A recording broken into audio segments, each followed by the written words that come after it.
अभंग जगद्गुरु तुकाराम महाराजांचा आहे। या अभंगात तुकाराम महाराज सांगतात, देवा मी तुला पाहिले आणि तुला पाहिलं तुझ्या रूपाच्या ठिकाणी माझे लोचन म्हणजे डोळे झडून बसले। अजून काय झालं?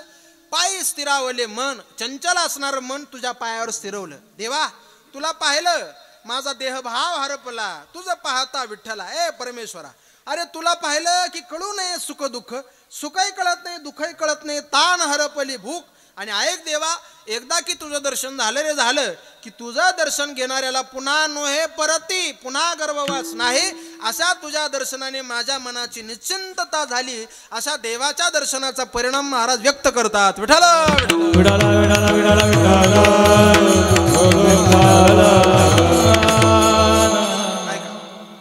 निघालो आपण कीर्तनाकडे। सुई पडली तरी आवाज आला पाहिजे, एवढी शांतता पाहिजे। गडबड गोंधळ अजिबात करू नका। जेवढी शांतता असेल तेवढं मलाही चांगलं तुम्हालाही चांगलं कीर्तन ऐकता येईल। शांतता टिकून ठेवा बघा, 1 तास फक्त शांतता टिकून ठेवा। निघालो आपण कीर्तनाकडे। मंडळी, आजच्या अभंगात जगद्गुरु तुकाराम महाराज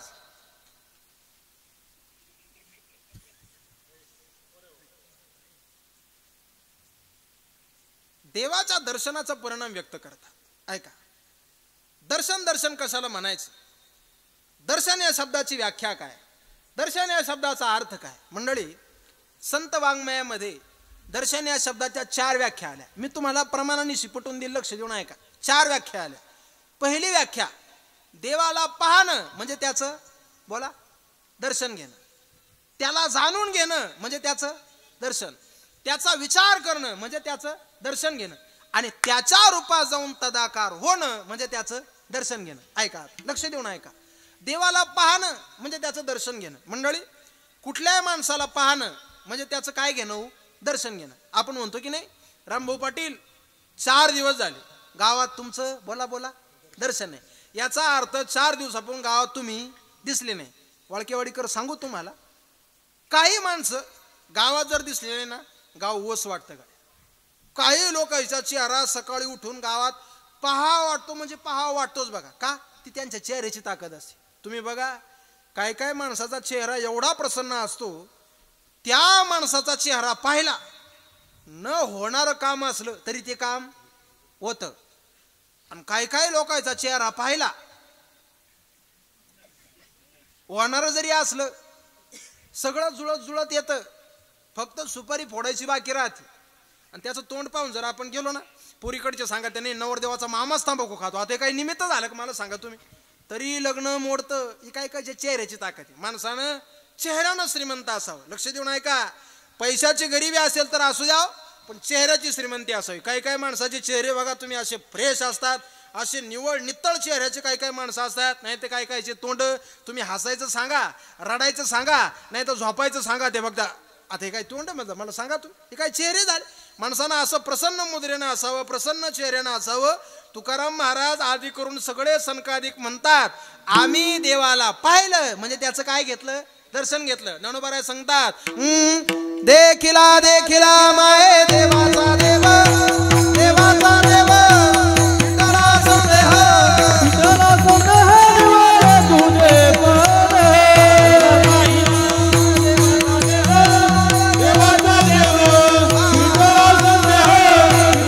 संदेह तुझे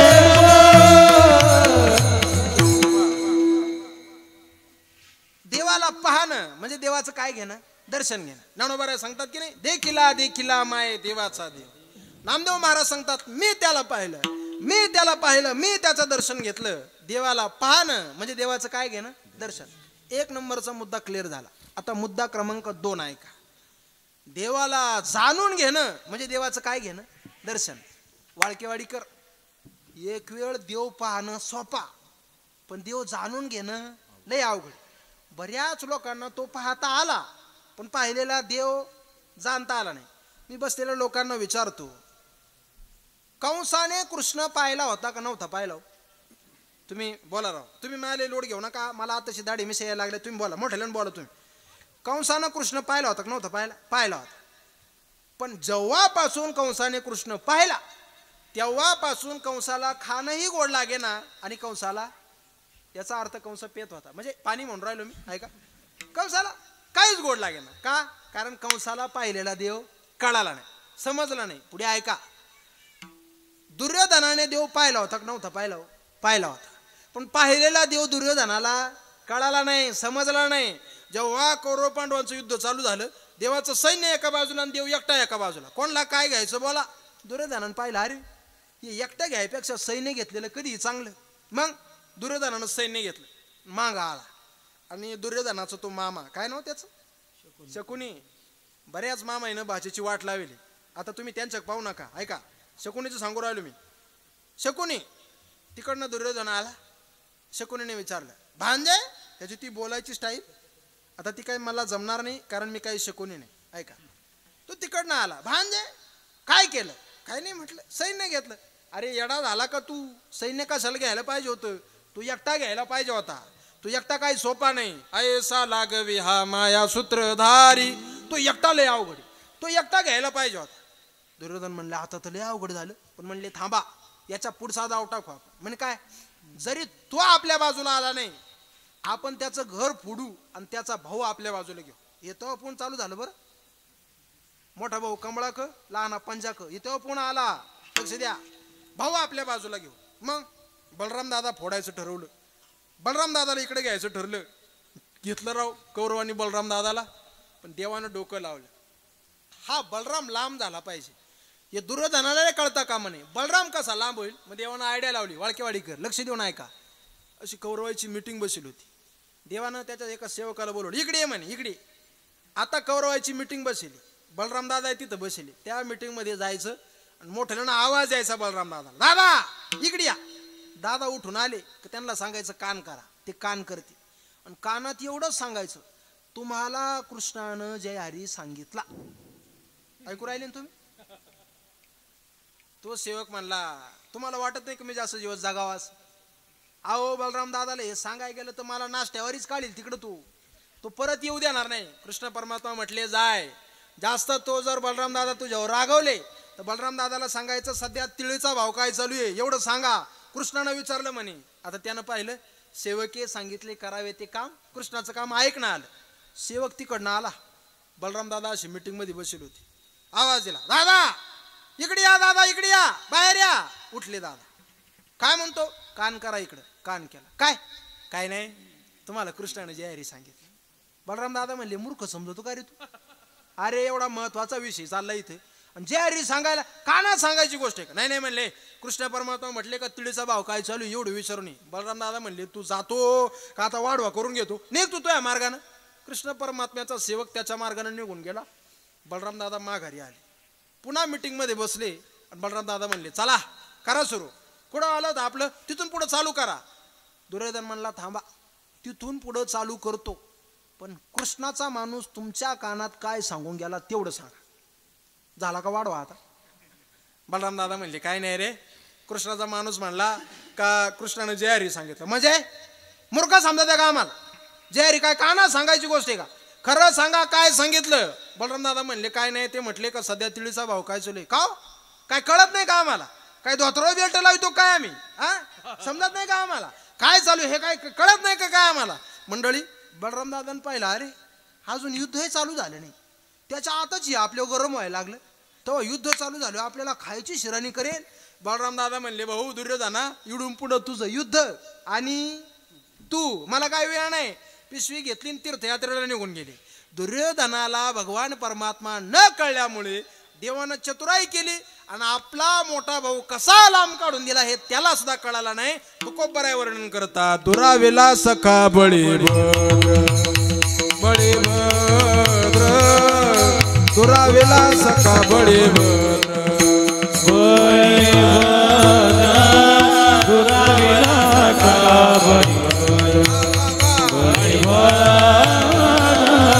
दुरावेला सखा बळी नसा हे जीवब्रू पांडवा पारिखा, नसा हे जीवब्रू पांडवा पारिखा,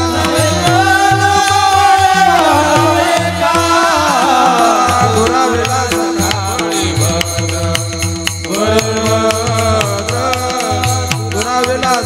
बळी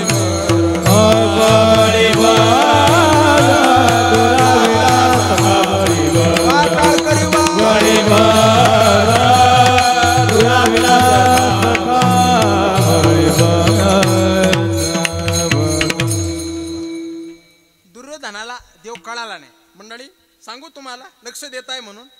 अहो एकदा दुर्योधनानं देवाला जेवायचा लय आग्रह केला होता. बरं का, ए पोरियो ऐका, दुर्योधनानं देवाला जेवायचा लय आग्रह केला होता एकदा. मग दुर्योधनानं सांगितलं, चला आपल्याकडे जेवायला चला देवा, आपल्याकडं जेवायला सोन्याचा ताट आहे, चांदीची वाटी आहे, चला आपल्या घरी जेवायला. काय काय माणसं जीव घाली त्या म्हणजे उपकारच करते. तुम्ही पहा ती बोलायची स्टाईल, चला सोन्याचं ताट आहे, चांदीची वाटी. तुम्ही पहा काय लोकांचं बोलणं. आता आम्हाला रोज मोठ्या मोठ्या काही ठिकाणी बंगल्यावाले का जेवायचा प्रसंग येतो, मोठा बंगला राहतो. तुम्ही अशी काय अवघडी खाऊ नाही घ्या त्या लोकांचं काढी दे, म्हणजे तुम्ही आपली माणसं म्हणून सांगतो मी. ऐका, ते बंगल्यावाल्याची बोलायची स्टाईल असते.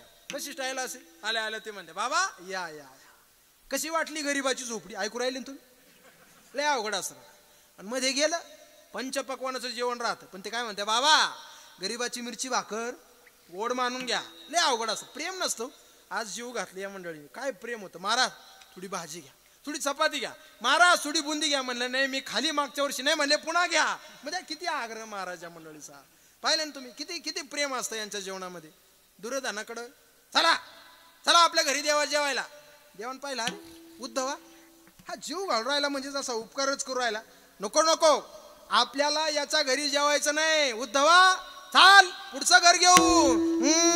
चल मी तुरा घर जावे, उद्धवजी चल मी तुरा घर जावे, चल मी तुरा घर जावे, उद्धवजी चल मी तुरा घर जावे.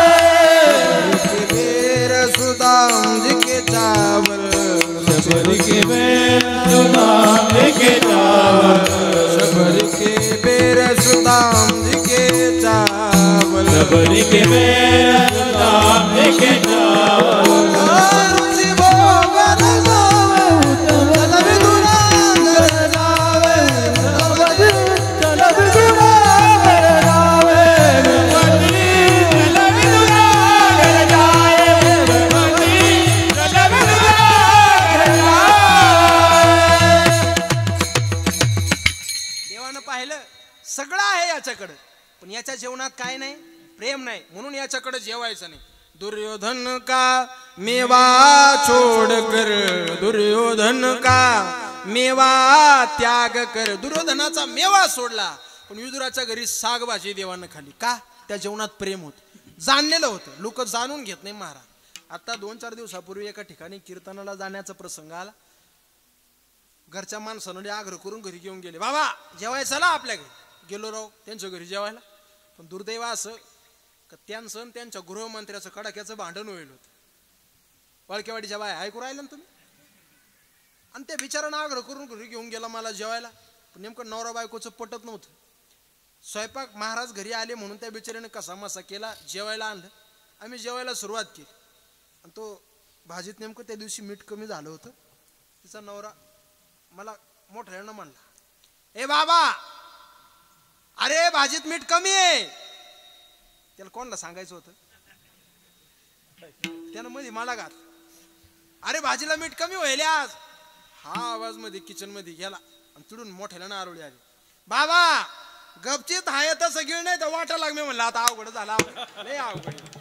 सगळं असतो, प्रेम नसतं. प्रेम प्रेम पाहिजे जेवणामध्ये. देवानं पाहिलं याच्याकडे सगळं आहे, पण याच्या जीवनात काय नाही, प्रेम नाही. दुर्योधनानं देवाला जाणता आलं नाही. भगवान परमात्मा जाणण्याची गोष्ट आहे. देवाला कुणी कुणी जाणलं ऐका वाळकेवाडीकर. एकनाथ महाराज त्यांच्या हरिपाठात यादी देतात. सुख याज्ञवल्क कपिल मुनी हरिसी जाणोनी हरी झाले, हरिसी जाणोनी हरी झाले.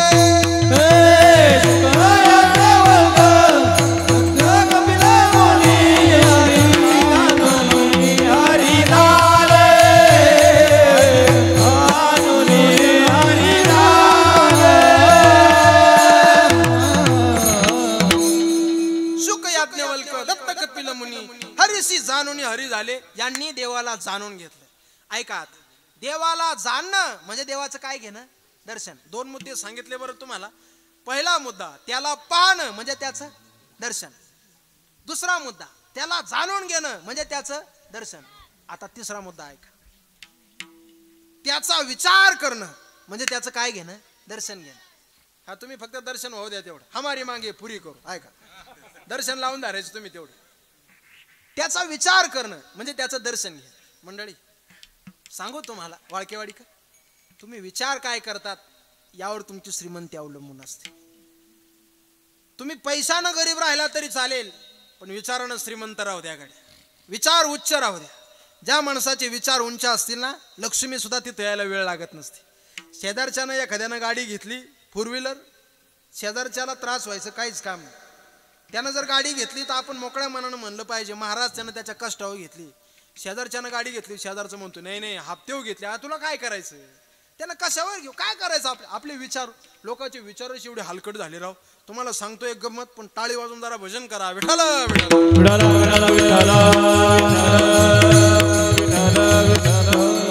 कोण माणसं कशाविषयी कसा विचार करतील पत्ता लागणार. सांगू तुम्हाला, ऐका. मागच्या वर्षी जरा पावसाळा कमी होता, पाऊस कमी पडला जरा. मागच्या वर्ष दुष्काळाचं होतं ना, इकडे बी पाऊस कमीच होता इकडे. म्हणजे आपण जरा नाशिक जिल्ह्यातच राहणारी माणसं आहे, चांदवड तालुक्यात राहणारी माणसं आहे. जरा दुष्काळ होता, पाऊस कमी होता. मी कुठून तरी कीर्तनावरून आलो. आमच्या गावाला पाण्याची टंचाईच होती. आणि आमच्या गावचा एक माणूस, मी झोपलो होतो माझं तुम्हाला उठवायला आला. ए महाराज झोपला रे म्हणला. गावचे लोक कधी आवाज घालते नाही बरं. ए महाराज झोपला रे म्हणलं. हो झोपलो. का होता त्याला सकाळी सकाळी? अरे म्हणला त्या शेजारच्या रामभाऊनं बोर केलं.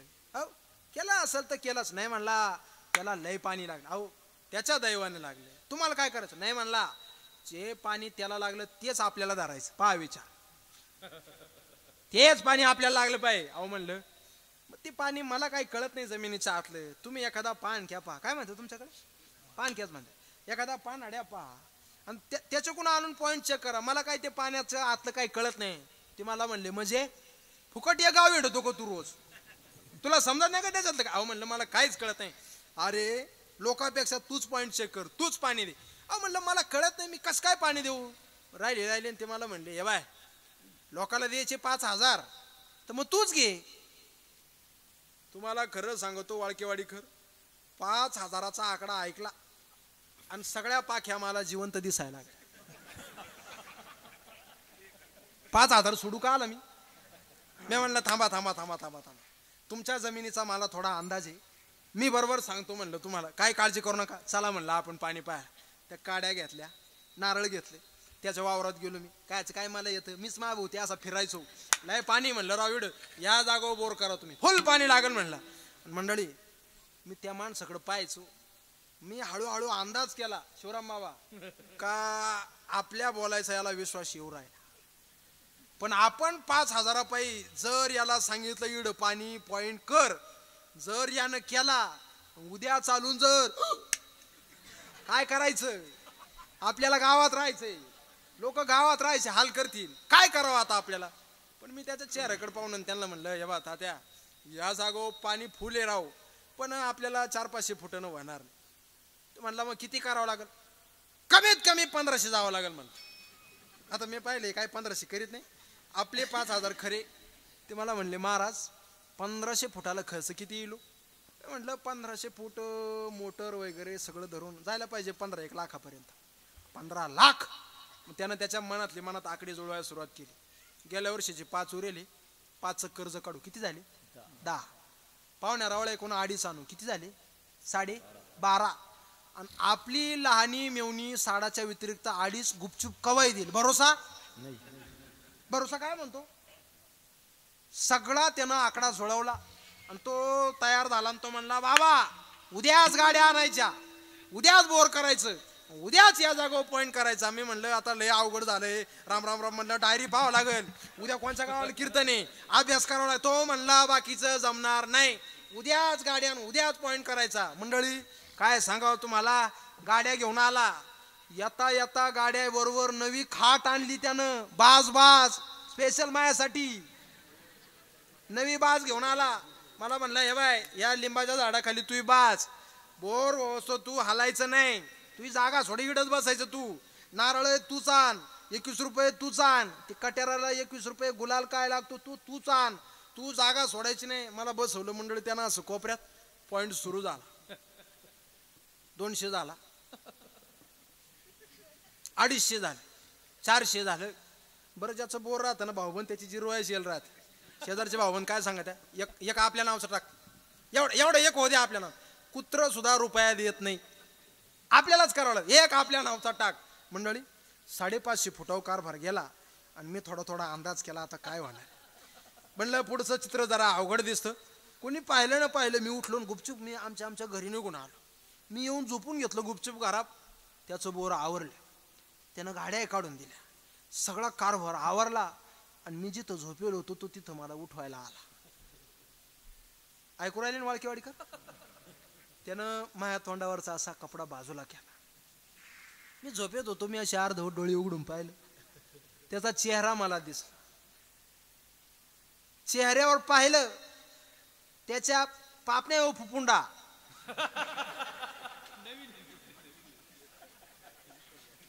मिशा व फुफुंडा, दाढी व फुफुंडा, फक्त डोळे असा मिची करायचा आणि म्हणला मेल्या रात्रीतून 15 लाख चावले तो, वाटोळं होईल तुझा देव, वाटोळं करील. अरे गाय गरीबाची उसने आणून पैसे खर्च केले. अहो म्हणलं तात्या शेजारच्या का प्रेमाने एखादं पाणी मागितलं असतं तर बिचाराने देऊ दिला असतं. विचार काय क्वालिटीचे तुमचे सांगून जाईल तुम्हाला. ऐका, तुमचं वय जरी 80 असेल पण विचार जर तुमचे लहान पोरासारखे असतील, तुकोबाराय सांगतात समान तो देई बालकाचा, समान तो देई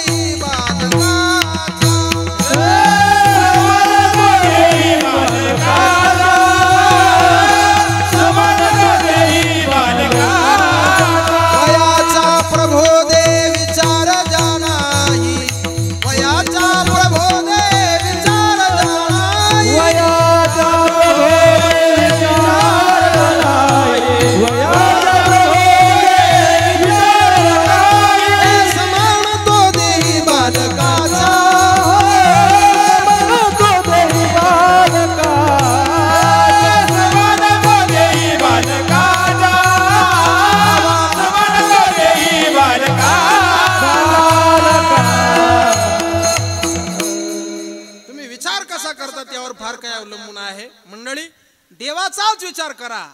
देवाचा विचार करणं म्हणजे त्याचं काय घेणं, दर्शन घेणं. कुणी केला देवाचा विचार? देवाचा विचार गवळणींनी केला. कसा केला? तर गवळणी सांगतात विचार करते बैसुनी गवळणी, त्या कृष्ण कामिनी कामातुरा, एकांती एकल्या एकाच सुखाच्या, आवडती त्याच्या गोष्टी त्यांना गवळणी म्हणायच्या. सांगते काना तुला याच घडीला, सांगते कृष्णा तुला याच घडीला, घरी नंदा जावा सासू सासरी काय म्हणतील मजला, घरी नंदा जावा सासू सासरी काय म्हणतील मजला. एकानं मला विचारलं आप्पा हे गवळण कोणाची? मी म्हटलं बबन गुग्याचे. आता काय सांगू मी, ऐका, त्याचा विचार करणं म्हणजे त्याचं काय घेणं, दर्शन. गवळणी त्याचाच विचार करायचा, घरी त्याचाच विचार, दारी त्याचाच विचार. सगळीकडे कृष्ण सोडून गवळणींना काही आठवत नव्हतं. त्याचा विचार करणं म्हणजे त्याचं काय घेणं, दर्शन. आणि चौथा मुद्दा आहे का, त्याच्या रूपात जाऊन तदाकार होणं म्हणजे त्याचं दर्शन घेणं. लक्ष देऊन ऐका, दक्षिण भारतामध्ये चैतन्य महाप्रभू नावाचे एक फार मोठे साधू होऊन गेले. त्या साधूंना त्यांच्या जवळच्या लोकांनी विचारलं कुठं आहे तुमचा देव, कुठं दिसतो तुमचा देव सांगा, कुठं कुठं आहे देव कळवा. समोर समुद्र दिसतो, या समुद्रात आहे का तुमचा देव? चैतन्य महाप्रभूंनी म्हणावं हो हा समुद्र सुद्धा आमचा देवच आहे. समुद्रात गेले आणि तदाकार झाले. तुकोबर यांच्या भाषेत सांगायचं झालं देव पावयासी गे, देव पावयासी टाळी टाळी, देव पावयासी गेलो, देव पावयासी गेलो, देवची होऊन टेलो, तेज देवची होऊन टेलो, तेज देवची होऊन टेलो, तेज देवची होऊन टेलो, तेज देवची होऊन टेलो, तेज देवची होऊन.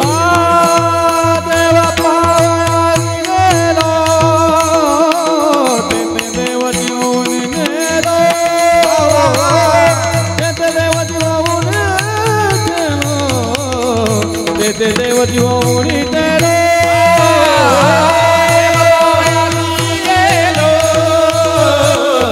ते देव जीवनी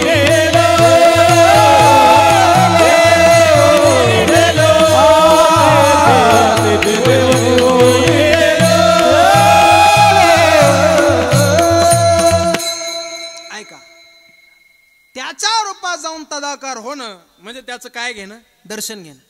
एक उदाहरण सांगू तुम्हाला, लक्ष देताय तुम्ही, तुमच्या पाहिल्यातले ऐका. एखादी आळी असते, आळी आपल्या शुद्ध ग्रामीण भाषेत आळी आळी असते.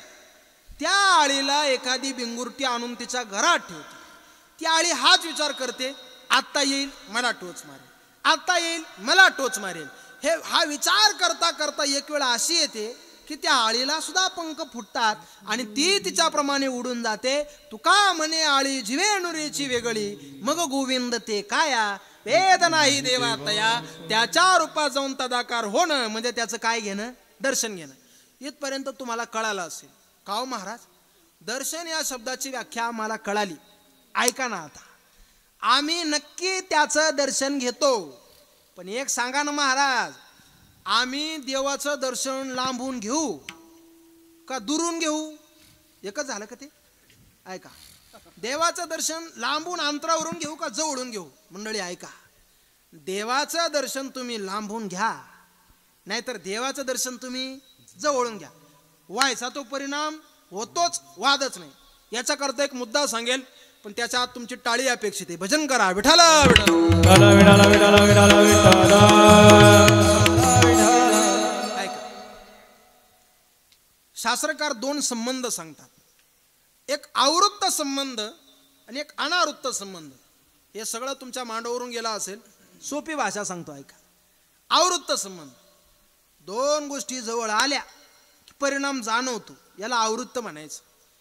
कस काय? उदाहरण सांगा. उदाहरण सांगतो ऐका. मावशाओ, विस्तव असतो, विस्तव, त्या विस्तवावर जर हात ठेवला, हा कसं गार वाटतं ना? नाही मावशी, तू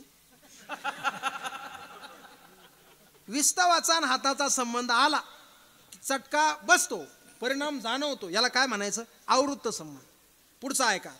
अनावृत्त संबंध, दोन गोष्टी लांब जरी असल्या तरी परिणाम जाणवतो, याला अनावृत्त म्हणायचं. कसं? तुमच्या माहितीसाठी सांगतो ऐका. जुन्या काळी लग्न व्हायची, म्हणजे आता होतात, पहिल्यासारखी नाही राहत.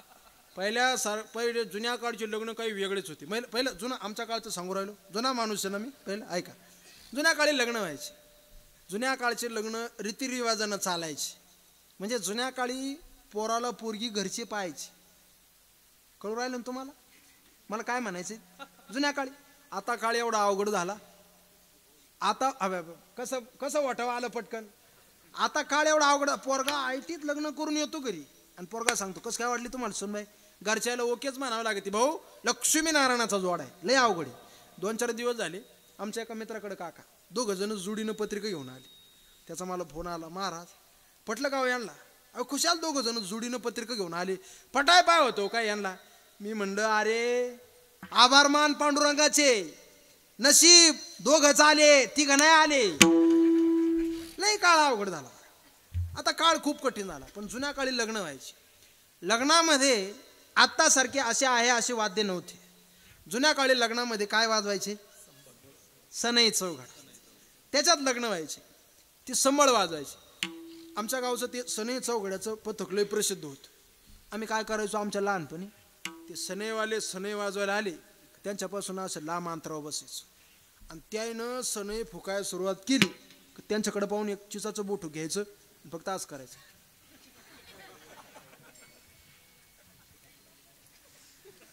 दोन तीन वेळा असं केलं की सनईतून आवाज नाही, सगळा थुकाच बाहेर यायचा. मला सांगा, त्या चिंचेच्या बोटखाचा आणि सनईवाल्याच्या जिभेचा संबंध आला का हो? नाही, परिणाम झाला. याला अनावृत्त संबंध म्हणायचं. देव तुम्ही जवळून पहा, नाहीतर देव तुम्ही लांबून पहा, व्हायचा तो परिणाम होतोच. काय परिणाम होतो सांगा तरी महाराज? सांगतो, पण आधी टाळी वाजवा. विठाला विठाला विठाला विठाला विठाला. ऐका, तुमच्या वाळकेवाडी गावातील कोण कोण पंढरपूरला गेले वरती हात करावर करा करा मोकळ्या मनानं करा जे जाय नसे ते नाही करा कोण पाहता आपल्याला कोण विचार करा इकडे आहे का लाडक्या बहिणीपैकी कुणी बरं ठीक आहे खूप झाले पुष्कळ झाले घ्या खाली ऐका ते उद्याचे महाराज विचारते माय का एवढंच ठरवेले ऐका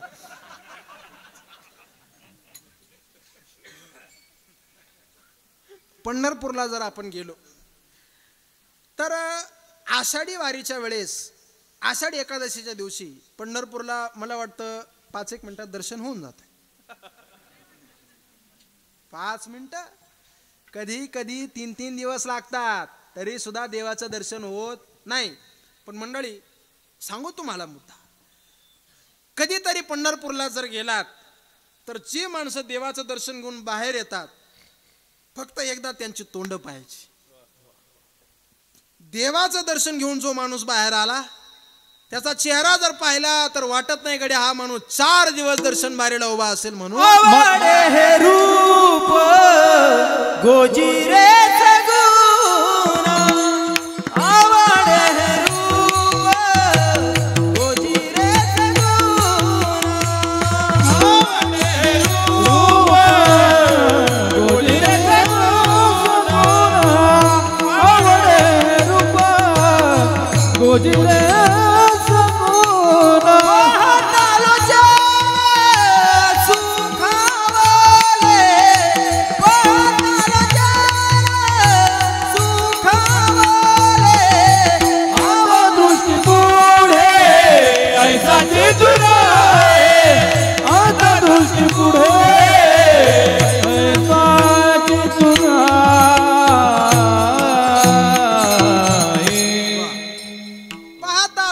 सुखावले देवाचं दर्शन घेऊन जर माणूस बाहेर आला आणि त्याला जर आपण विचारलं कसं झालं दर्शन तो सांगतो मोकळं दर्शन झालं मोकळा असं तर मग ढिलं कसं काय माहिती मोकळं दर्शन झालं आणि सहज त्याला विचारलं तर त्याच्या मुखात सहज शब्द निघतात आता कोठे दावे मन तुमचे चरण देखली आभागा गेला शिन गेला अवघा झाला आनंद आता कोठे दावे मन तुमचे चरण देखली आभागा गेला शिन गेला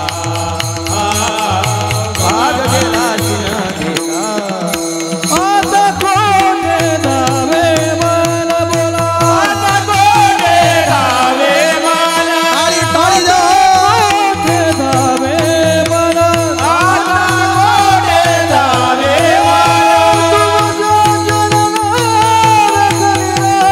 तुमचे चरण देखलिया तुमचे चरण देखलिया तुमचे चरण देखलिया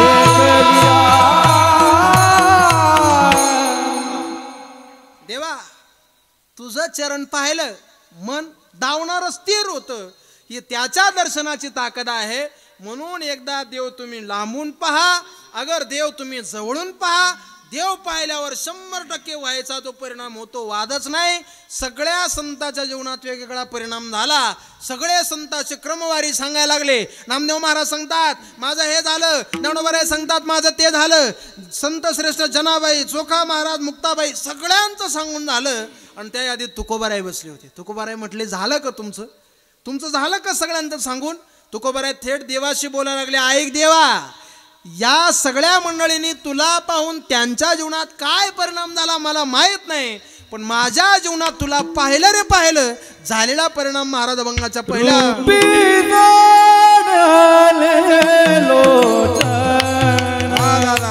रूपी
लोचन, देवा तुझ्या रूपाच्या ठिकाणी माझे लोचन झडले, हा परिणाम माझ्या जीवनात झाला. मंडळी थोडंसं लक्ष देऊन ऐका. ए बाई, ए बस ग अक्का, खाली बस, बस बस बस, थोडं राहिलं, बस बस, ऐका. देवा तुझ्या रूपाच्या ठिकाणी माझे लोचन जडले. रूपाच्या ठिकाणी लोचन जडणे, डोळे झडून बसणे. तुझ्या रूपाच्या ठिकाणी लोचन झडले याचा अर्थ तुकाराम महाराजांनी अभंगाच्या पहिल्या चरणात माणसाच्या सगळ्या इंद्रियांपैकी कुठला इंद्रिय पुढे घेतला हो? वाळकेवाडीकर, तुम्ही बोर झाले का? चहा घ्यायचा आहे तुम्हाला थोडा थोडा? ऐका, कुठला इंद्रिय पुढे घेतला? डोळे. सांगू या डोळ्यांचं. हे डोळे एवढे अवघड आहे. संत वाङ्मयामध्ये जेवढे प्रमाण इंद्रियाला आले त्याच्यापैकी 60% प्रमाण एका डोळ्यासाठी आले. हे एवढे खतरनाक आहे. 4 चौघात बसवायला कारणीभूत सुद्धा डोळे, आणि 4 चौघातून उठवायला डोळेच. आपल्या गळ्यात फुलाची माळ घालायला कारणीभूत डोळे, चपलाचा हार घालायला कारणीभूत सुद्धा डोळे. हे डोळ्याचं काम एवढं खतरनाक आहे. ऐका, जगद्गुरु तुकाराम महाराजांचं 450-500 वर्षापूर्वीचं वाङ्मय आहे, पण एवढे अपडेट आहे दादांनो. तुकोबाराचे एक प्रमाण घरी घेऊन जा. देखिला डोळा बैसला मनी तो चिवदनी उच्चारी. हे प्रमाण जर तुम्ही तुमच्या भिंतीवर लिहून ठेवलं तर जगातली 90% गुन्हे कमी झाल्या विना राहणार नाही. ही ताकद एका प्रमाणाची. हे संत वाङ्मयातले प्रमाण आपण जगले पाहिजे. आत्ता तुकाराम महाराजांचा एक 8-15 दिवसावर बीजेचा सोहळा येतोय. जगद्गुरु तुकाराम महाराजांनी समाजाकरता काय दिलं ऐकून जा. नाही तुकाराम महाराज शरीर रूपानं आपल्याला पाहायला मिळाले, नाही तुकोबारायांना याची देही याची डोळा आपल्याला पाहता आलं, पण घरी जा जगद्गुरु तुकाराम महाराजांचा अभंग आता भर दृष्टीने पहा, वाचा. वेगळे तुकोबाराय काय आहे आपल्याला पाहायची गरज येणार नाही. तुमच्या आमच्या करता उद्धाराकरता गाथा पाठीमागं ठेवला. एक फार मोठ्या वक्त्याच्या मुखातून ऐकलंय गड्या. जीवाचे कान करून एवढा ऐका. एवढे माझ्या एवढा 1 मिनिट घरी घेऊन गेलात तरी आजचं कीर्तन सफल झालं असं मी म्हणतो. ऐकून जा. जेव्हा जगद्गुरु तुकाराम महाराजांचा गाथा त्यांच्या वैऱ्यांनी इंद्रायणीच्या डोहामध्ये बुडून दिला, तेव्हा तो गाथा दगड घेऊन वरती आला. तारी येल्या जैशा लाया, लायांप्रमाणे तो गाथा वरती आला. आणि तो गाथा जेव्हा तुकाराम महाराजांनी दुसऱ्या दिवशी बघितला तेव्हा त्या गाथ्यातली 2 पानं कमी भरली. तुकोबारायांनी पत्नीला विचारलं, गागा आवले, या गाथ्यातली 2 पानं कुठे पाहिली का? ती म्हटली, मी घेतले महाराज. तू घेतले? कुठं ठेवले सांग. तुकोबारायाच्या पत्नीने सांगावं, महाराज ही 2 पानं मी माझ्या कमरेला कोचून ठेवली. कसा करता ग? त्या माईने जे उत्तर दिलं तेवढं घरी घेऊन जा. तुकोबारायाच्या पत्नीने सांगितलं, महाराज तुमच्या गाथ्याला दगड बांधली तरी तो गाथा वरती घेऊन आला. तुम्हाला पाणी आणण्याकरता मला विहिरीवर पाणी आणायला जावं लागतं. पाय घसरून जर विहिरीत पडले तर तुमचे 2 पाला मला मरू देणार नाही. याला म्हणायचा विश्वास. असा विश्वास दाखवणारे जगद्गुरु तुकाराम महाराज 450-500 वर्षापूर्वी निजत आम्हाला निघून गेले, पण माझ्या जगद्गुरु तुकोबारायाचा गाथा आजही समाजाच्या मनात जिवंत आहे. संत वाङ्मय एवढा अपडेट आहे ते जगा. तुकोबाराय म्हणतात, देखिला डोळा बैसला म्हणी. एकदा डोळ्यानं जी गोष्ट पाहिली डोळा ती करायलाच लावतो. डोळा एवढा अवघड आहे. आजच्या कीर्तनाच्या दिवशी एखाद्याला वाटलं, 2-4 दिवस नाही गेलो आपण, पण आज गेलं पाहिजे कीर्तनाला.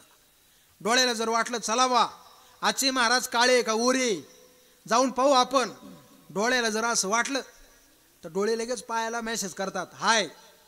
पाय लगेच ऑनलाईन राहतात, डबल टिक पडते. लगेच पाय म्हणतात, बरं काय म्हणायचं. डोळे म्हणतात कीर्तनाला चला.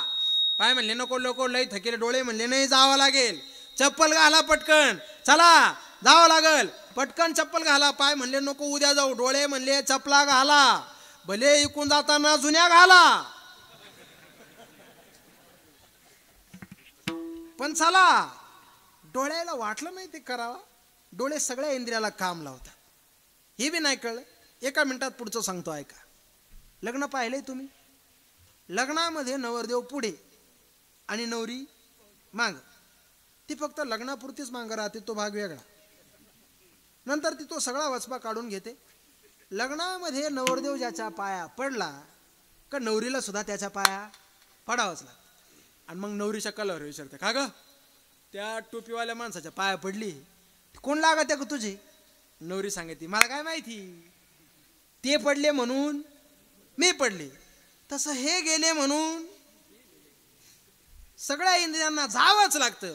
म्हणून तुकाराम महाराजांनी देवाला रिक्वेस्ट केली, विनंती केली, देवा सदा माझे डोळा जडो तुझी मूर्ती, सदा माझे डोळा तुझी मूर्ती, रखुमाईच्या पते सोयरिया सोयरिया, रखुमाईच्या पते सोयरिया.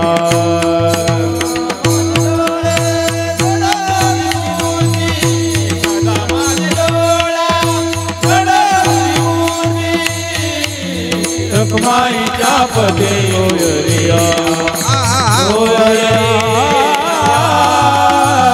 माईच्या पते सोयरिया. सदा माझे डोळा तुझी मूर्ती, रखुमाईच्या पते सोयरिया, रखुमाईच्या पते सोयरिया. सदा माझे डोळा तुझी मूर्ती, रखुमाईच्या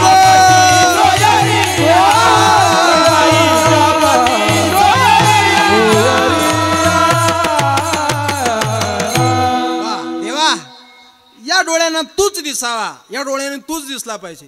एक वाक्य सांगू, वाळकेवाडीकर तुम्ही ऐकतायत, लक्ष देऊन ऐका. अहो या डोळ्यांनी देवाला पहा. अगदी अगदी महत्वाचा मुद्दा आहे, तुमच्या काळजापर्यंत जाऊ द्या, लक्ष द्या. तुम्ही तुमच्या डोळ्यांनी असं काहीतरी पहा का जे पाहिल्यानंतर पुन्हा काहीच पाहायची वेळ येऊ नये. कानाने असं काहीतरी ऐका का जे ऐकल्यानंतर पुन्हा काहीच ऐकायची वेळ येऊ नये. एक मुद्दा सांगू तुम्हाला, लक्ष देत आहे मंडळी. तुम्ही तुमच्या पायामध्ये किती स्टँडर्ड क्वालिटीचा ओरिजिनल बाटाची बूट चप्पल घाला, समाज तुमच्या पायाकडे पाहिल की न पाहिल मला माहीत नाही, पण या पायामध्ये चप्पल घाला अगर न घाला, गळ्यामध्ये टाळ घ्या, विना घ्या, आळंदी पंढरीची वाट धरा, सगळं गाव तुमच्या पाया पडल्या विना राहणार नाही. ताकद या मार्गाची मार. तुम्ही तुमच्या इंद्रियांना कुठं आणतात, आपल्या इंद्रियाचा विषय काय करतात यावर त्या इंद्रियाची धन्यता अवलंबून असते. म्हणून महाराज सांगतात, रूपे जडले लोचन, देवा तुझ्या रूपाच्या ठिकाणी माझे लोचन जडून बसलं. अजून काय झालं? महाराज सांगतात, पायी स्थिरावले मन, देवा धावपळ करणारं मन, लय वनवन करणारं मन तुझ्या पायावर येऊन थांबलं. मंडळी सगळं आटोक्यात येईल. गीता सांगते, मन कधी ताब्यात येईल लय अवघड. वायू रेवश दुष्कृताम, वाऱ्यापेक्षा जास्त वेग आहे मनाचा. तुम्ही जरी आता इथं बसेल असाल पण तुमचं मन असेलच याची गॅरंटी नाही. बाया इथं बसेली, बाया सुनबाई येली, तिथं माझ्या मागून निघाली होती, कपाट लावलं नाही काढू म्या मन. आत्ता तुम्ही इथं बसलेले आहात, घरी लवकर गेलं पाहिजे, घरी लवकर गेलं पाहिजे, घरी कुणी नाही, घराला कुलूप लावली आहे की नाही. मन तुम्ही इथं असाल पण तुमचं मन सैरा वैरा या लहान लेकरासारखं फिरत येतं, कुठूनही पळून येतं. पण तुकाराम महाराज सांगतात, देवा एकदा तुझ्या रूपाला पाहिलं की तुझ्या पायाजवळ मन स्थिरावलं. पाये स्थिरावले मन. मंडळी कधीतरी देव पाहाव, कधीतरी त्याला पहा. तुम्ही मोठ्या मोठ्या साधू संतांनी त्याला पाहिलं आणि त्याच्या पाहण्याचं कौतुक केलं. एकनाथ महाराज सांगतात, तुमच्या मनात जसा भाव असला ना आज तसा तुमचा करता व्हायला तयार आहे. फक्त तुम्ही एकदा याला पहा. पाहण्याकरता हा सदैव तुमच्या करता एका जनार्दनी अंबा उभी कर ठेवून कटी हो, एका जनार्दनी अंबा उभी कर ठेवून कटी हो, एका जनार्दनी अंबा उभी कर ठेवून कटी हो, एका जनार्दनी अंबा उभी कर ठेवून कटी हो. उदो बोला, उदो बोला, उदो बोला, उदो बोला, उदो बोला, उदो बोला.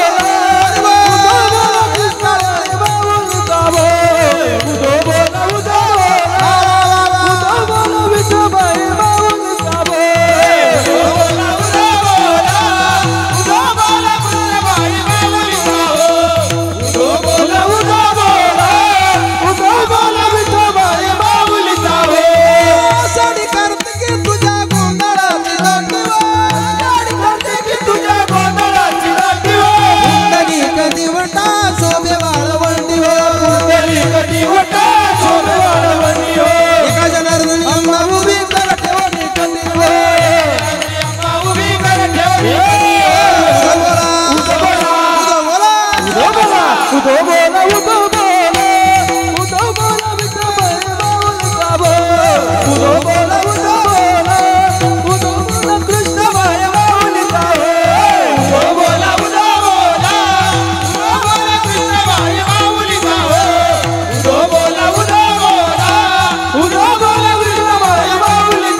काय झालं वाळकेवाडीकर? मागच्या नवरात्रात कीर्तन रंगात आलं आणि त्या कीर्तनात मी म्हटलं, एका जनार्दनी अंबा उभी कर ठेवून कटी हो. माझ्या पुढे एक माणूस बसला होता, उठला लागला घुमायला. त्याच्या अंगात आलं हे ऐकून. मग मी कीर्तन सोडलं ना, अशी त्याला जाऊन मिठी मारली. ती मिठी मारली होती. मला म्हणते, ए बाबा किसा सोड, किसा बिड्या बिड्या बिड्या मोडतील, किसा सोड. आता काय करावं म्हणलं, लय अवघड आहे बाबा. हा भगवान परमात्मा, हा विटेवरचा मालक भोळ्या भाविकाला दर्शन देण्यासाठी सदैव आजरामर विटेवरती उभा आहे. तुम्ही जा आणि त्याला पहा. एक वाक्य ऐकून जा मंडळी. ज्या माणसाकडे पैसा आहे ते माणसं विमानानं तिकीट काढतात, नेपाळला जातात, काठमांडूला पशुपतीनाथाचं दर्शन घेऊन येतात. ज्या माणसाकडे पैसा आहे ते माणसं बालाजीला जातात, दर्शन घेऊन येतात. ज्या माणसाकडे खिशात पैसा आहे त्या माणसाला लांब लांब तीर्थयात्रेला जाणं होतं. पण ज्याच्या खिशात पैसा नाही त्यानं गावाकडनं निघणाऱ्या एखाद्या दिंडीची आषाढी वारीच्या वेळेस वाट धरायची, पंढरपूरला यायचं. 28 युगापासून जगाचा बाप दर्शन दिल्या विना राहणार नाही. हा तुमचा आमचा देव, हा तुमचा आमचा करता विटेवरती उभा आहे. म्हणून रूपे जडले लोचन, पाय स्थिरावले मन. अजून काय झालं महाराज त्याला पाहू.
देह भाव हरपला. देवा तुला पाहिलं की देहभाव हरपतो. सांगू त्याच्या दर्शनाची ताकद. ऐकताय तुम्ही म्हणून. मेल्यावर कुणी फुलं टाकतं अंगावर, मेल्यावर कुणी फुलं फेकत चालतं, कुणी हार घालतं. पण कधीतरी आम्ही वर्षातनं एकदा आषाढी वारीच्या निमित्तानं निवृत्तीनाथांबरोबर त्याला पाहायला जातो, तर समाज आमच्या गळ्यात हार टाकतो. ही ताकद त्याला पाहण्याची, हे महत्व त्याला पाहण्याचं आहे. म्हणून कधीतरी त्याला पहा.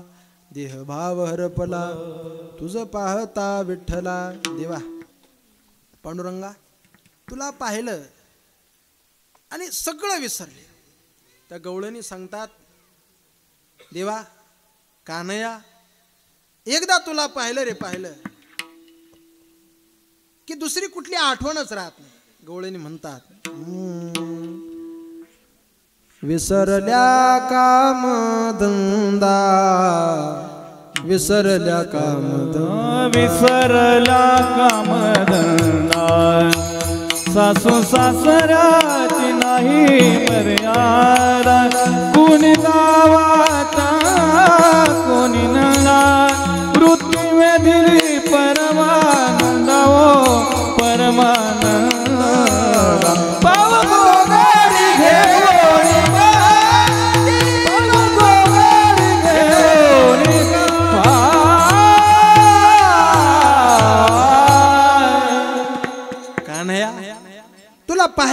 बरोबर सगळं विसरत रे माणूस.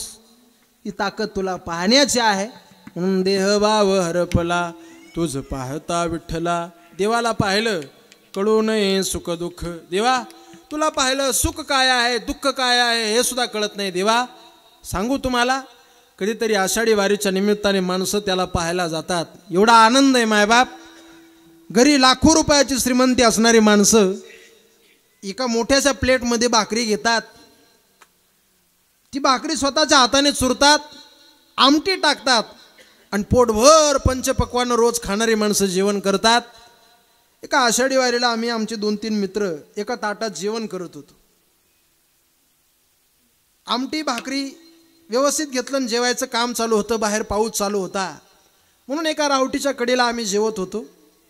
जेवता जेवता त्या रावटीच्या कडेचं ते जे टोक आहे त्याचा स्पर्श कुठंतरी आमच्या ताटाला एका बाजूनं झाला होता. भाकरी चुरायचं काम आमचं चालू होतं. जेवण होऊन गेलं पण ताटातली आमटी काय आमची सरली नाही. एवढी चव देत होती ती घरच्या चांगल्या एखाद्या सुगरणीला लाजवेल. कळू नये सुख दुःख तहान हरपली भूक. देवा एकदा तुला पाहिलं हे परमेश्वरा, ए जगत नियंत्या, एकदा तुझं दर्शन झालं, एकदा माणसाने तुला पाहिलं की पुन्हा तो माणूस कधी गर्भवासाला येत नाही.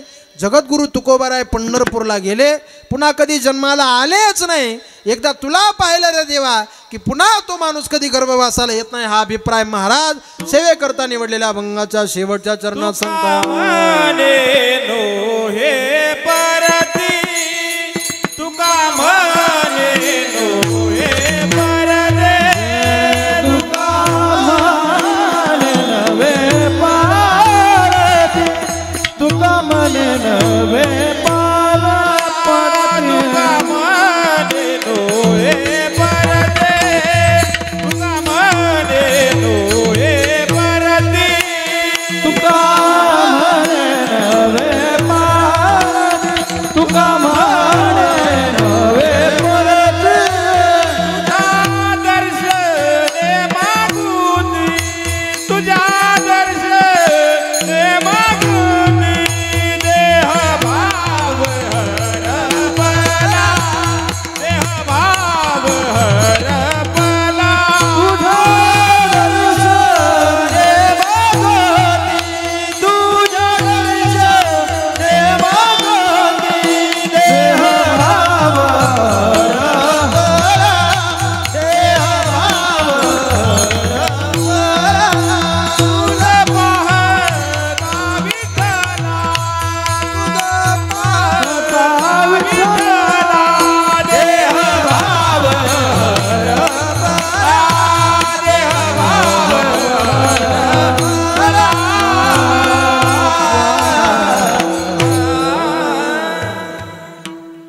तुला पाहिलं देह भाव हरपला तुझ पाहता विठ्ठला. म्हणून देवा तुझ्या दर्शनाने पुन्हा माणूस गर्भवासाला कधी येत नाही. हे देवाच्या दर्शनाची गोड परिणाम महाराज व्यक्त करतात. मोजून शेवटचे 10 मिनिटं राहिले. पैकी 1 मिनिट मी तुम्हाला रामायणात घेऊन जाणार. लक्ष द्या. रामायणामध्ये 3 जोड्या जुळ्या झाल्या. किती? 3. कुठल्या कुठल्या? तुम्ही म्हशी तुला काय आणली तू सांग ना. 3 जोड्या जोड्या थोडंसं आठवत असेल तर सांग. 3 जोड्या. लव अंकुश वा. एक दुसरी ती जुळी नाही हो. जुळी जुळी होतं थोडंफार.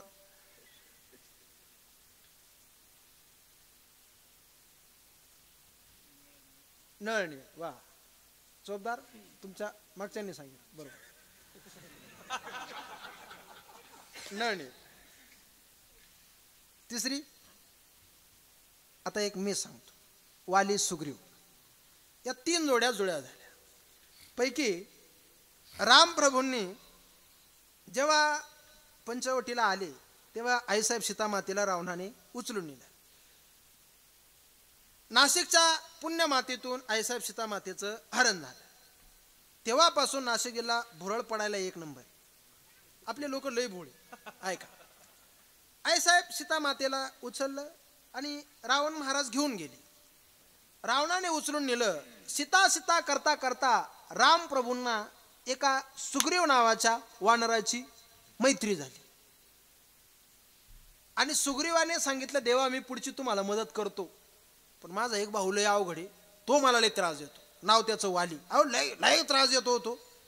मग रामप्रभूंनी सुग्रीवाशी मैत्री केली. चुकच झाली का नाही रामाची. रामप्रभूने वालीशी मैत्री करायला पाहिजे होती. अहो तो वाली एवढा डेंजर होता. तो वालीशी जर मैत्री झाली असती, हे जर रावणाला कळलं असतं ना का राम आणि वाली एकत्र झाले, रावणानं तिकडून सीतामातेला ज्या विमानात घेऊन गेला त्याच्यापेक्षा मोठ्या विमानात आणलं असतं. ही तुमची सीता, मी काहीच उद्योग करणार नाही, रामायण नको पुढचं काहीच नको, असा वाली होता. तो वाली जेव्हा तो वालीचा पोरगा लहान होता अंगद, त्या अंगदाच्या पाळण्यावर खेळण्याकरता त्यानं रावण आणून टांगेल होता. आमच्या पप्पानी गणपती आणला. म्हणजे पहा तुम्ही, तो रावण आणून ठेवला होता तिथे. आणि त्या रावणाचा झोकं करायचा तो, एवढी ताकद होती. पण का बरं सुग्रीवाशी मैत्री केली? एका मिनिटात सांगतो मंडळी. वाली हा व्यक्तिप्रेरक होता. वाली म्हणायचा हे काम मीच करेल, माझ्याशिवाय कोणी आहे ना. काय माणसं असे असतात, आहे हो आपण आहे हो. व्यक्तिप्रेरक होता म्हणून रामप्रभू त्याच्या बरोबर गेले नाही. सुग्रीव समाज प्रेरक होता, लोकांना घेऊन बरोबर चालायचा. ही ताकद याच्यात आहे, ती ताकद त्याच्यात आहे, सामर्थ्य त्याच्यात आहे, सगळे बरोबर घेऊन चालायचा. रामानं मैत्री केली. मग आता कस काय मारायचा वाली? रामप्रभू म्हटले तुझा आहे सुग्रीवा, तू बिंदास लढ, मी तुझ्या पाठीमागं आहे. तू युद्ध चालू केलं की मी बाण काढेल, त्याला मारेल, विषय संपला. सुग्रीवानं देवाचं ऐकलं, युद्ध करायला गेला. पण सुग्रीवानं युद्ध चालू केलं, देवानं बाण काढला, पण देवानं कळेलच ना वाली कोणचा आणि सुग्रीव कोणचा. तर सुग्रीवाच्या पाठीचं पारेगाव होऊन जायला होती. सुग्रीवानं माग आला, देवाला म्हणला देवा असंच करी जावा. मग काय झालं? अरे तुझ्या भरोश्यावर देवा युद्ध करायला गेलो, असंच करी जावा, भर फॉर्म भाऊ बांधायचे मतं पडले नाही. तर भरोश्यावर देव म्हणले अरे मला कळलंच नाही रे, वाली कोण आणि सुग्रीव काहीच समजलं नाही रे, घाबरू नको म्हणले. आता यावेळेस गळ्यात माळ घालून जाय. मग सुग्रीवानं गळ्यात माळ घातली अशी, आणि सुग्रीवानं देवाला सांगितलं देवा आता पक्क दे अंधारा, माळीवाला सुग्रीव आणि बिगर माळीवाला वाली, नीट दे अंधारा, नाही तर उद्या का तुम्ही बिगर माळीवाला ठेवायचे आणि माळीवाला जोडवायचे. देव म्हणले जाय रे, एवढं नाही म्हणा मायाच्यानं तू जाय. गेले. परत युद्ध सुरू झालं आणि भगवान परमात्म्यानं बाण काढला, वालीचा मारला. वालीच्या हृदयामध्ये बाण लागला, वाली जमिनीवरती पडला. जगाचा बाप रामप्रभू पायाचं लटलट थरक करत त्या वालीच्या समोर गेले. मरायच्या वेळी वाली बोलायला लागला. 1 मिनिटात ऐका. देवा आज तुम्ही झाडा चाडून बाण मारला याचं वाईट वाटत नाही, आज तुमच्यामुळे मी मरणार आहे याचं वाईट वाटत नाही, मी मेल्यावर माझी बायको विधवा होणार आहे याचं मला वाईट वाटत नाही, मी मेल्यावर माझ्या बायकोच्या कपाळावरचं कुंकू पुसलं जाणार आहे याचंही मला वाईट वाटत नाही. पण वाईट एका गोष्टीचं वाटतं देवा, आज तू मला झाडा चाडून बाण मारला त्यामुळे तुझ्या रघुकुळाला कलंक लागला याचं मला वाईट वाटतं. रामप्रभू म्हटले खबरदार, कलंक कुणाच्या कुळाला लावतो वाली. मी ठरवलं असतं तर समोर येऊनही तुझा कार्यक्रम केला असता, पण माझं एक ब्रीद आहे, मी कधी पापी माणसाचं तोंड पाहत नाही, म्हणून मी तुझ्या पुढे आलो नाही. आणि वालीने जे उत्तर दिलं तेवढं घरी घेऊन जा. वाली म्हटला देवा खबरदार, पापी म्हणताय कुणाला, पाप्याच्या संज्ञेमध्ये पंक्तीत बसवताय कुणाला? अरे मरायच्या वेळी ज्याच्या समोर साक्षात जगाचा बाप उभा आहे तो वाली पापी असेलच कसा? वैकुंठाला न्यायची व्यवस्था करा. तुझ्या दर्शनी मागोती, एकदा तुझं दर्शन घेतलं की परत मागोती यायची वेळ राहत नाही. ही ताकद त्याच्या दर्शनाची आहे, म्हणून त्याला पहा, त्याचं दर्शन घ्या, हा त्याच्या दर्शनाचा परिणाम आहे. असा गोड भाव तुकाराम महाराज अभंगाच्या माध्यमातून व्यक्त करतात. मंडळी, जगद्गुरु तुकाराम महाराजांच्या अभंगावर अल्पशा वेळेमध्ये अल्पशा अवधी चिंतन मांडू जाण्याचा प्रयत्न केला.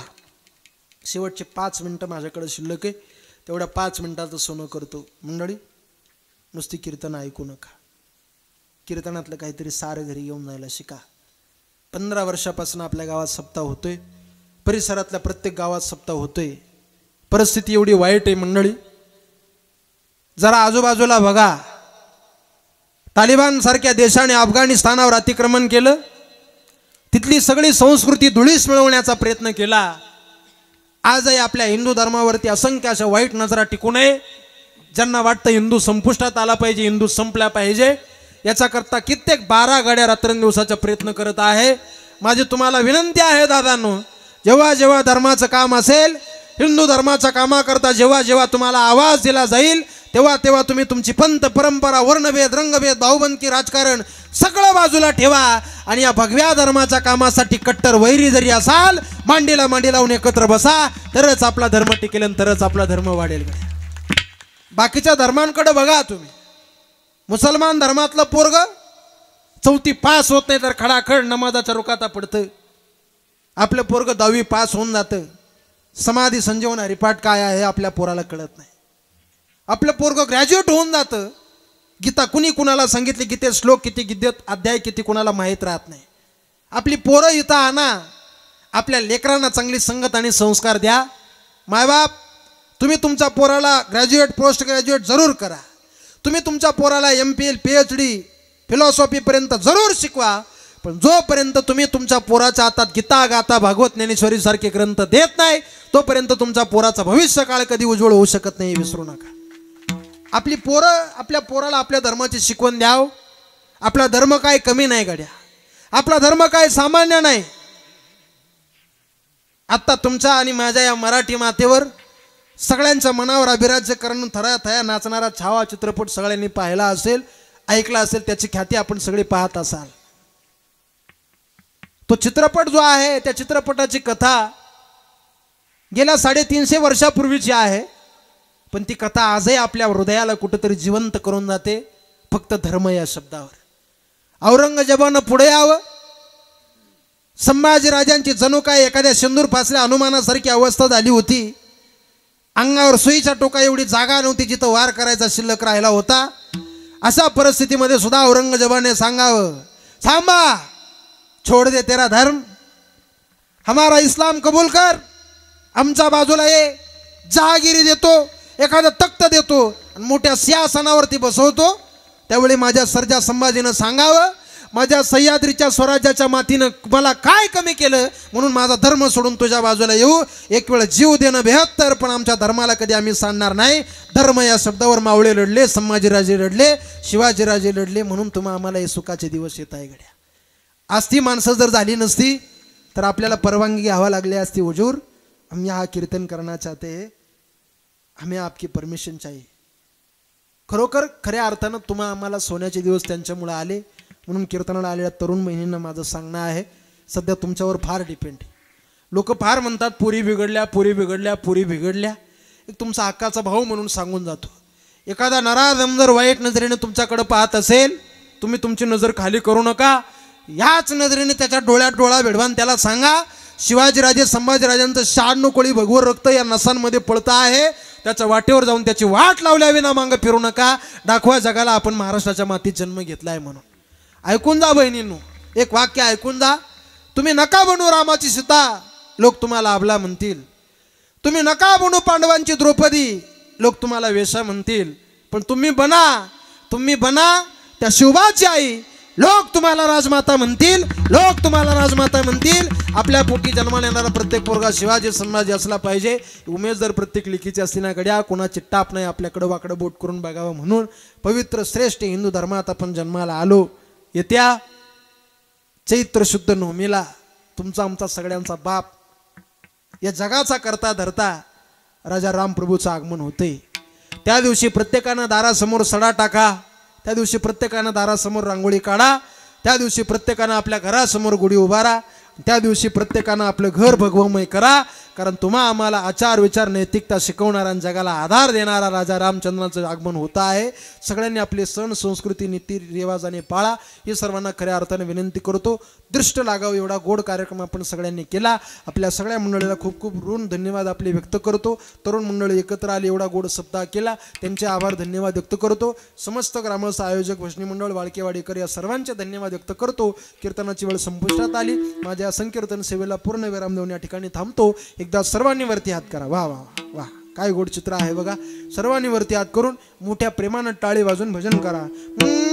हरे राम राम राम, राजा राम राम राम, हरे राम राम राम, राजा राम राम राम, हरे राम राम राम, राजा राम राम राम, हरे राम राम राम, राजा राम राम, हरे राम राम राम, राजा राम राम राम, हरे राम राम राम,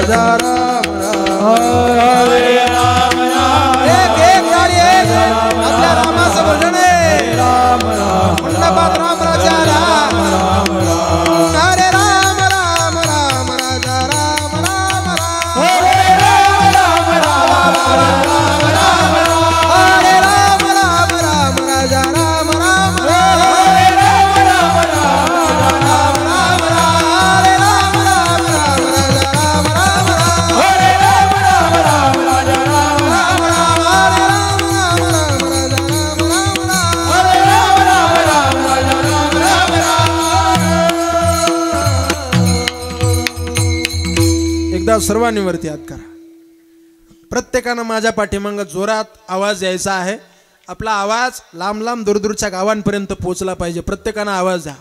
क्षत्रिय कुलावतंस राजाधिराज महाराज श्रीमान योगी छत्रपती श्री श्री शिवाजी महाराज की, धर्मवीर संभाजी महाराज की, सियावर रामचंद्र भगवान की. हर हर हर हर हर हर. माऊली ज्ञानराज माऊली तुकाराम विठ्ठल जय जय विठ्ठल विठ्ठल जय जय बोली रे कुरे वेडे वाकुडे उतरे नाही विचारी ना ते कारण पुरा